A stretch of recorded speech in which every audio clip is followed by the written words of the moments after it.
जोहार झारखंड, मैं हूं संतोष कंगवार। बुलेटिन की शुरुआत करेंगे इस वक्त की बड़ी खबर के साथ। जामताड़ा से इस वक्त की बड़ी खबर मिल रही है, जहां रास्ते के लिए जीपीएस मैप पर भरोसा करना दो युवकों को भारी पड़ गया।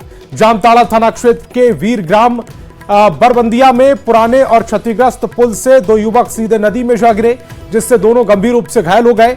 बताया जा रहा है कि रात के अंधेरे में दोनों युवक मोबाइल लोकेशन देखकर दुमका से धनबाद जा रहे थे। इसी दौरान पुल पर चढ़ गए और हादसे का शिकार हो गए। दोनों युवकों को नाव के जरिए रेस्क्यू कर लाया गया है। जानकारी मिलने पर पुलिस टीम मौके पर पहुंची, जिसके बाद एम्बुलेंस से दोनों को सदर अस्पताल भेजा गया। दोनों घायलों की हालत नाजुक बताई जा रही है। लोगों ने पुल पर चेतावनी बोर्ड लगाने की मांग की है, ताकि ऐसी घटना दोबारा न घटे।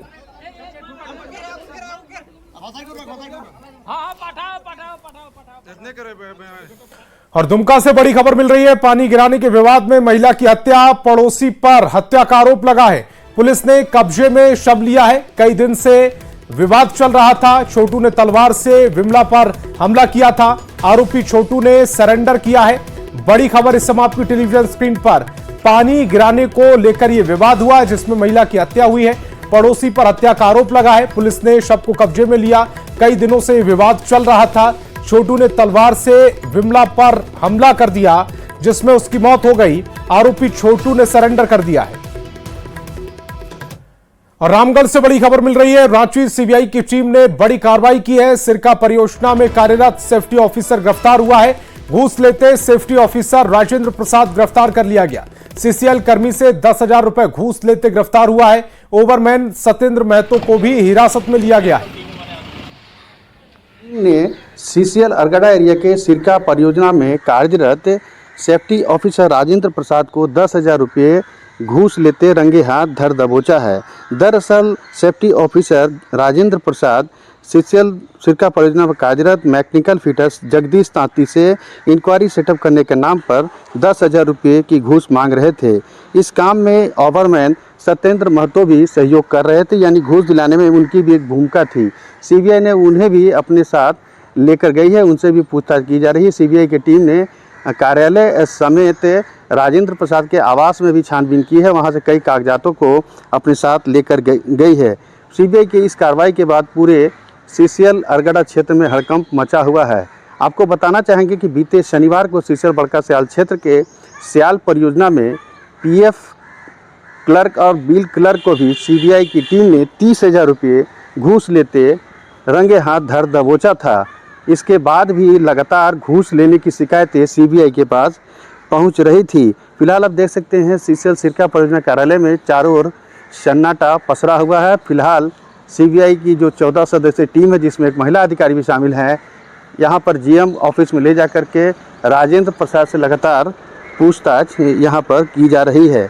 आपको बताना चाहेंगे कि इससे पूर्व अरगड़ा एरिया के गिद्दी सी, अरगड़ा, रेलीगड़ा और गिद्दी ए परियोजना में रोड सेल में व्याप्त भ्रष्टाचार को लेकर भी सीबीआई लगातार जांच कर रही है। जावेद खान, न्यूज़ 18 रामगढ़। और रांची से बड़ी खबर मिल रही। नशीली दवा के धंधेबाजों पर दबिश डाली गई है। अवैध धंधे में शामिल पति पत्नी को गिरफ्तार किया गया। 1100 पीस नशा के इंजेक्शन जब्त किए गए हैं। नशे का टैबलेट सिरप भी बरामद हुआ है। सुखदेव नगर थाना पुलिस की पूरी कार्रवाई। आरोपियों के नाम रणधीर वर्मा, सुमन देवी बताए जा रहे हैं।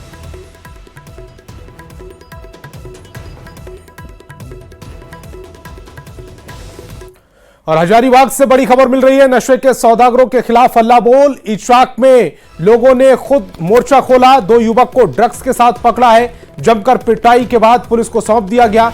करीब 60 युवक अवैध धंधे में शामिल हैं। लोगों के एक्शन से माफियाओं में हड़कंप मचा हुआ है। बड़ी खबर इस समय आपकी टेलीविजन स्क्रीन पर।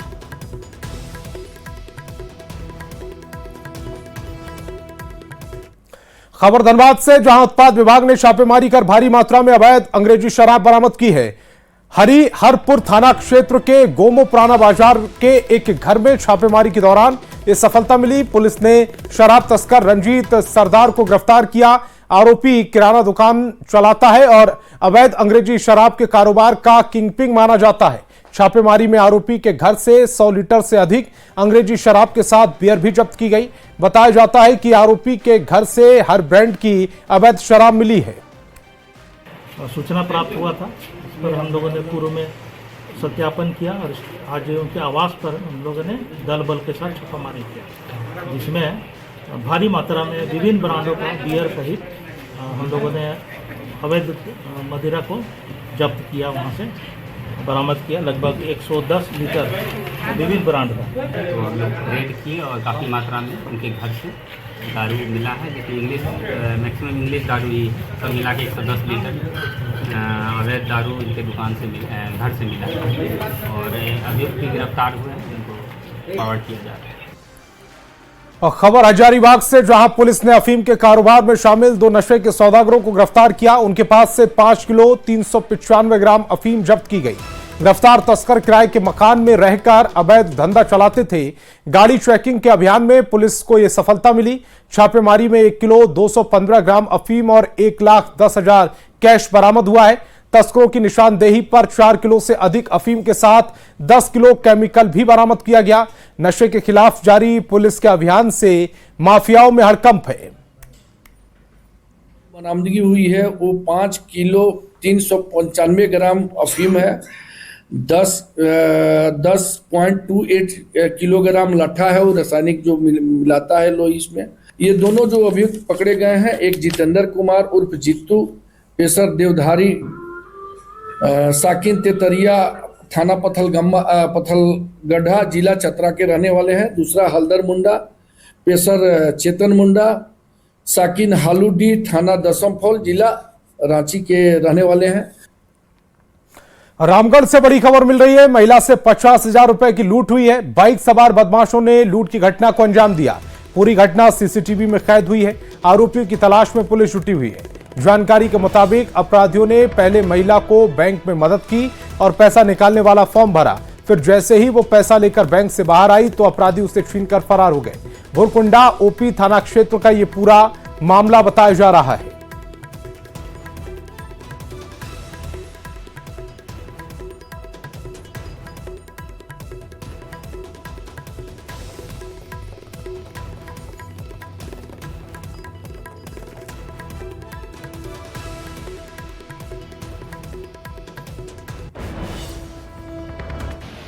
क्या हुआ आपके साथ घटना? छीन लेला। कौन छीना? कौन छीना था नहीं मिला था। कैसे था वो लोग? किस गाड़ी में था? ब्लू गाड़ी में। ब्लू गाड़ी, मोटरसाइकिल? मोटरसाइकिल में 2। कितना आदमी? 2 आदमी। 2 आदमी। अच्छा, आज वही लोग बैंक में आपका साइन कर मतलब फॉर्म भर दिया था पैसा निकालने के? अच्छा, वो लोग नीले ब्लू रंग का मोटरसाइकिल में था, वही लोग था जो आपका यहाँ फॉर्म भरा। और हजारीबाग से बड़ी खबर मिल रही है। बरकट्टा प्रखंड में विवाहिता की हत्या, ससुराल पक्ष पर हत्या का आरोप लगाए। महिला के परिजनों ने न्याय की गुहार लगाई। आरोप है कि दहेज के लिए महिला के साथ मारपीट की जाती थी। घटना के बाद से महिला के ससुराल वाले फरार हैं। बरकट्टा प्रखंड का यह पूरा मामला बताया जा रहा है, जहां ससुराल पक्ष पर हत्या का आरोप लगा है। महिला के साथ मारपीट के भी आरोप लग रहे हैं। घटना के बाद से महिला के ससुराल वाले फरार बताए जा रहे हैं। बरकट्टा प्रखंड का यह पूरा मामला है। अपनी बहन का 2021 में और 2021 में शादी किए हैं। उस दिन से आज तक हमेशा मेरी बहन को प्रताड़ित किया गया है इसके द्वारा। जो लड़का है उमेश कुमार, प्लान करके वो हमारी बहन को लेकर के यहाँ पर अपने घर लाया है और अपने पिता, भाई वो और अपने भौजाई के साथ मिल करके मेरी बहन को हत्या किया गया। के मार के गलत दबा के और कुएं डाल दिया था। उसका हस्बैंड, उसका भैंसुर, ससुर, गोतनी सब मिलजुल के डाल दिया। और रात रात फिर वहाँ से हम लोग बरी गए, वहाँ अकेले लाश को छोड़ के और भाग गया लोग। और सिमडेगा से बड़ी खबर मिल रही है। महिला की गला रेतकर हत्या कर दी गई। राम जानकी मंदिर गली की यह पूरी घटना है। घर में अकेली आशा अग्रवाल रहती थी। मामले की जांच में पुलिस जुट गई है। एफएसएल और डॉग स्क्वाड के साथ जांच जारी है। बड़ी खबर इस समय आपकी टेलीविजन स्क्रीन पर, जहां पर महिला की गला रेतकर हत्या की गई है। राम जानकी मंदिर गली की यह घटना है। घर में आशा अग्रवाल अकेली रहती थी। मामले की जांच में पुलिस टीम जुट गई है। एफएसएल और डॉग स्क्वाड जांच उनकी जारी है। पीओ पर पहुँचे हैं, लगभग 1 बजे की घटना बताई जा रही है। तो अभी सारे पहलू हम लोग जांच कर लेते हैं। हमने रांची से भी संपर्क किया है, एफएसएल की टीम भी आ रही है। अगर ज़रूरत होगा तो हम लोग डॉग स्क्वाड भी मंगाएंगे और सारे पहलू की जांच करने के बाद ही कुछ कह पाएंगे। और धनबाद से बड़ी खबर मिल रही है। धनंजय यादव हत्याकांड में बड़ा फैसला, 2 आरोपियों को उम्र कैद की सजा दी गई, 1 लाख रुपए का जुर्माना भी लगा। 7 आरोपी अभी भी पुलिस की गिरफ्त से बाहर हैं। 31 जुलाई 2023 को धनंजय यादव को सिंह नगर स्थित घर में देर रात घुसकर धारदार हथियार से 60 बार वार और गोली मारकर निर्मम हत्या कर दी गई थी। झरिया थाना में मृतक की बहन मीणा देवी ने 9 नामजद के खिलाफ हत्या का मामला दर्ज कराया था। वर्ष 2023 में घटित हुई थी, जिसमें धनंजय यादव को कुल 9 अभियुक्तों ने मिलकर घर में घुस करके मार दिया था, जिसमें से 2 अभियुक्त ट्रायल फेस किए, बाकी 7 अभियुक्त अभी फरार हैं, जिसमें राम बाबू धिक्कार और अन्य लोग हैं जो फरार हैं। माननीय न्यायालय प्रफुल्ल कुमार के द्वारा इनको विचारण करने के उपरांत 302 में आजीवन कारावास और 1 लाख रुपये का जुर्माना की सजा दिया गया है। और अन्य धारा आर्म्स एक्ट और इस सब में भी 7 साल से लेकर के 3 साल तक का सजा दिया गया। और राजधानी रांची में सड़कों के अतिक्रमण के खिलाफ लगातार अभियान चलाया जा रहा है। आज भी हिनू इलाके में रांची नगर निगम और ट्रैफिक पुलिस की ज्वाइंट टीम ने अभियान चलाया और सड़क किनारे कई दुकानों को हटाया गया, ठेलों को भी जब्त किया गया। हालांकि इस अभियान का विरोध करते हुए कई लोग नजर आए। राजधानी रांची में अतिक्रमण को लेकर अभियान तेजी से चलाया जा रहा है। खासतौर से अगर बात की जाए तो नगर निगम और ट्रैफिक पुलिस की ज्वाइंट टीम जो है इसे लेकर कार्रवाई करती हुई नजर आ रही है। खासतौर से इसमें इस बार जेसीबी सहित तमाम जो गाड़ियां हैं उसका इस्तेमाल किया जा रहा है, ताकि जो भी अतिक्रमण है उसे हटाया जा सके और कहीं ना कहीं सड़कों को अतिक्रमण मुक्त। और ये आपका डोरंडा से शुरुआत किए हैं थाना के बगल से, वहाँ से अभी आते हुए हम लोग इंदिरा पैलेस में उठाएं, यहाँ हिनू चौक तक रहेगा। और अगेन कल हम लोग फिर दूसरे रोड के दूसरे साइड जो बच जा रहा है उस ओर में भी अभियान चलाएंगे। और रोड अभियान तो कंटिन्यू चल रहा है, तो जो पकड़ाने वाले किसी का आज नंबर आया, किसी का कल नंबर आएगा, लेकिन नंबर आना ही है, वो कहाँ जाएगा? या तो आप मेन रूट को छोड़ करके आप व्यवसाय कीजिए। सरकार से हम लोग का ये निवेदन है कि जिस प्रकार से उधर वंडर मार्केट दिया गया उस प्रकार से हेनू और डोरंडा बिरसा चौक आप दीजिए, और उसके बाद आप ठेला वाला को बेझिझक उठाइए, उसमें कोई अति नहीं। तो जाहिर तौर पर लोगों में इसे लेकर आक्रोश भी है। उनका कहना है कि पहले सरकार जो है वो लोगों के व्यवसाय की व्यवस्था करे और उसके बाद ये अतिक्रमण हटाए, लेकिन कहीं ना कहीं अब सड़कों से अतिक्रमण हटाने को लेकर प्रशासन जो है वो सख्त है और हर तरह से कहा जाए तो सतत ये अभियान जारी है और अतिक्रमण न करने की निर्देश जो है वो प्रशासन के द्वारा लगातार दिए जा रहे हैं। कैमरामैन संजीव तिवारी के साथ ओम प्रकाश, न्यूज़ 18 रांची। पूर्वी सिंहभूम जिले में जन्म प्रमाण पत्र में फर्जीवाड़े के बाद मैया सम्मान योजना में फर्जीवाड़े का मामला सामने आया। आदिवासी बहुल गांव में 183 मुसलमानों को मैया सम्मान योजना की राशि मिली है, जबकि मुसलमान उस गांव में ही रहते नहीं। मामला सामने आने के बाद डीसी ने जांच के आदेश दिए हैं। हालांकि बीजेपी इस गड़बड़ी के बहाने पूरी योजना और सरकार की मंशा पर सवाल उठा रही है।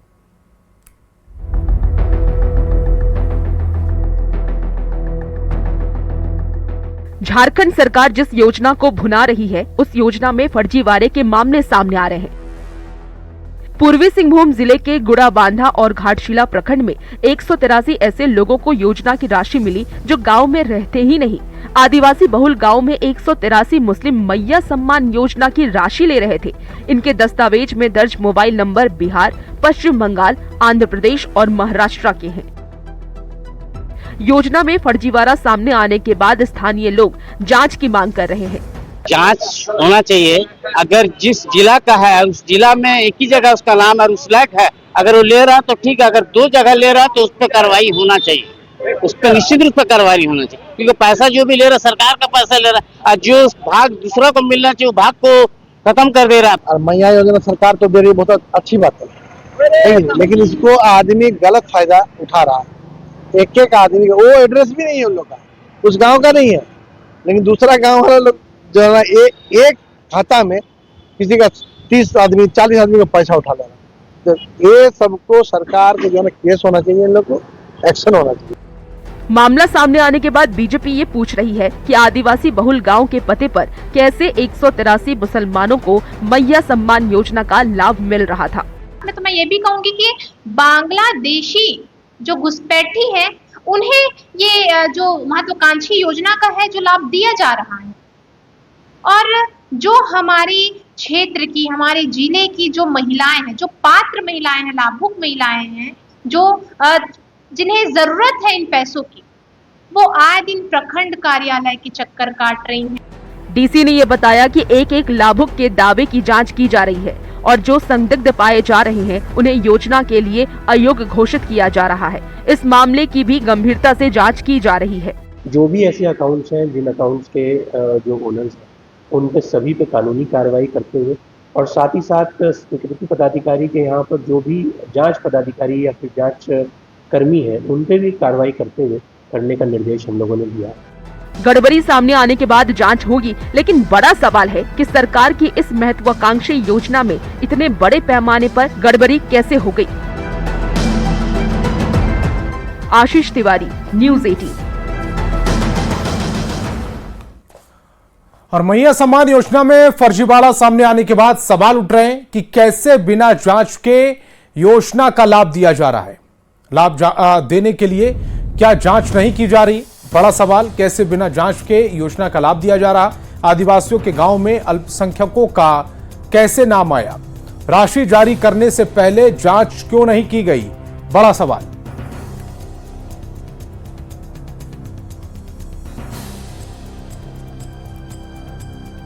और अब बात नक्सलवाद के खात्मे के काउंटडाउन की।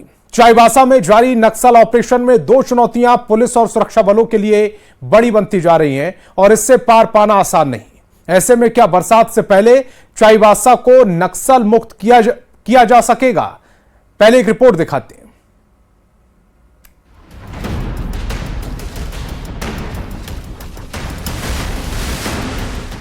झारखंड को नक्सल मुक्त बनाने के लिए जंग जारी है। मौत दरवाजा खटखटा रही है, लेकिन चाईबासा में ये नक्सली बाज नहीं आ रहे हैं। नक्सलियों के खिलाफ जारी ऑपरेशन में आईडी बड़ी समस्या बनकर सामने आया है। फोर्स उस छुपा के रखने से प्रेशर आईडी का चपेट में अभी अधिकतर हो रहे हैं। डायरेक्शनल पोजीशन पे रखता है। इसके बाद जो सिरिंज जहाँ प्रेशर होगी उसको वो लोग क्या करता है, झाड़ी में ऐसा प्लेन जगह है जहाँ पत्ता का ये में छुपा के रख देते हैं। वहीं बारिश के मौसम में ऑपरेशन में कई तरह की कठिनाई आती है। खास तौर से जो भौगोलिक परिस्थिति है वो भी नक्सलियों के लिए मुफीद हो जाती है। ऐसे में बारिश के मौसम में ऑपरेशन का संचालन आसान नहीं।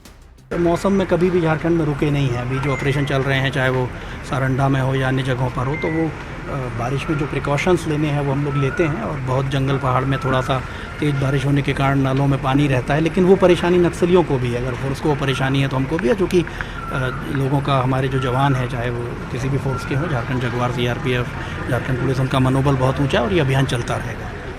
नक्सली जो सेंट्रल कमेटी के सदस्य हैं, वो भी सुरक्षा बलों के लिए बड़ी चुनौती है, क्योंकि न सिर्फ सुरक्षा बलों के खिलाफ एक्शन प्लान तैयार करते हैं, बल्कि संगठन को भी एकजुट करते हैं, जिसके कारण नक्सली सुरक्षा बलों को चुनौती दे रहे हैं। इन नक्सलियों पर 1-1 करोड़ का इनाम है। तरह से एक तो है कि जो फील्ड में फोर्स पे हमला करने खतरा, वो तो एक पार्ट, लेकिन दूसरा है एक लीडरशिप देना। तो इन तीनों की इंपॉर्टेंस ये है कि तीनों जो है पूरे संगठन को उस एरिया में लीडरशिप दे रहे हैं। यदि हम इन तीनों को पकड़ लेते हैं तो बाकी पूरा का पूरा जो पूरा संगठन है वो खत्म हो जाएगा। तो ये हमारे मुख्य टारगेट है तीनों। बहरहाल नक्सलियों के खिलाफ अभियान में इस साल आधा दर्जन जवान घायल हो गए हैं, तो वहीं 2 जवान शहीद हो गए और हर बार आईडी ही सुरक्षा बलों के लिए चुनौती बनकर सामने आई है। न्यूज़ 18 के लिए रांची से ओम प्रकाश की रिपोर्ट।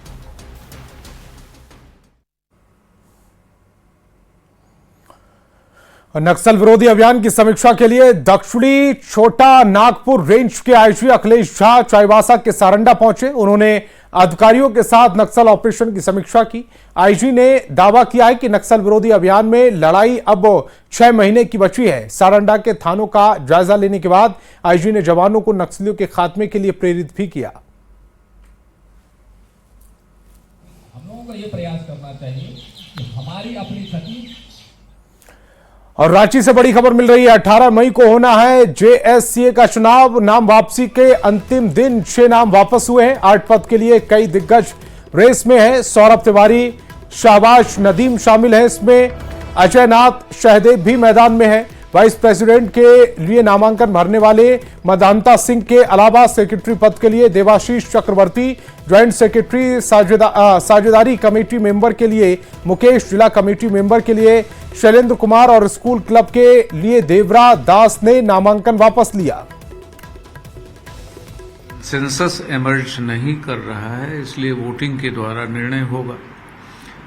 तो वोटिंग का मतलब हुआ कि अब हमको बैलेट बॉक्सेस की व्यवस्था करना, बैलेट पेपर्स की प्रिंटिंग कराना, काउंटिंग और पोलिंग पर्सनेल की व्यवस्था करना। और झारखंड मंत्रालय में राज्य स्तरीय बैंकर्स समिति की 91वीं त्रैमासिक बैठक रांची में हुई। वित्त मंत्री राधाकृष्ण किशोर और कृषि मंत्री शिल्पी नेहा तिर्की बैठक में शामिल हुई। इस मौके पर मंत्री शिल्पी नेहा तिर्की ने कहा कि राज्य के विकास और खासकर कृषि की उन्नति में बैंकों की अहम भूमिका है। उन्होंने चालू वित्तीय वर्ष में केसीसी लोन का लक्ष्य 40% से बढ़ाकर 60% तक करने का प्रस्ताव रखा। कुछ सुधार, हल्का सुधार देखने को मिलता है काफी सारे फीडबैक के बाद, मगर अभी भी बहुत बड़े पड़ाव हैं जिनको हमें पार करना है। आंकड़े किताबों में अच्छी दिखती हैं, मगर वो ज़मीनी हकीकत से जुड़ी है नहीं जुड़ी है, वो तो हम जैसे जनप्रतिनिधियों को सुनिश्चित करना है। और झारखंड राज्य अल्पसंख्यक आयोग की टीम ने बोकारो में मॉब लिंचिंग में हत्या मामले की जांच की। टीम में आयोग के उपाध्यक्ष के साथ सदस्य भी थे। बेरमो के पेंक नारायणपुर में एक व्यक्ति की हत्या कर दी गई थी। टीम ने मृतक के परिवार के सदस्यों से मुलाकात की। एसपी ने बताया कि मामले में अब तक 4 आरोपी गिरफ्तार किए गए और बाकी 3 की गिरफ्तारी की कोशिश जारी है। आयोग के उपाध्यक्ष ने पुलिस की कार्रवाई पर संतोष जताया और पीड़ित परिवार को मुफ्त लीगल हेल्प मुहैया कराने के निर्देश दिए। के बाद जो आर्थिक मदद मिलना चाहिए या जो मॉब लिंचिंग का गाइड ऑफ रूल जो बताता है, उसके तहत सारी प्रक्रियाएं अपनाई जाएगी। जो लोग 4 लोगों को इन लोगों ने गिरफ्तार करके जेल भी भेजा है, बाकी लोगों की खोजी हो रही है, उनकी तलाश हो रही है और बड़े पैमाने पर इन लोगों को खोजा जा रहा है और हमको लगता है कि बहुत जल्द वो लोग भी सलाखों में होंगे। तो इस बुलेटिन में फिलहाल इतना ही। आप देखते रहिए न्यूज़ 18 बिहार झारखंड।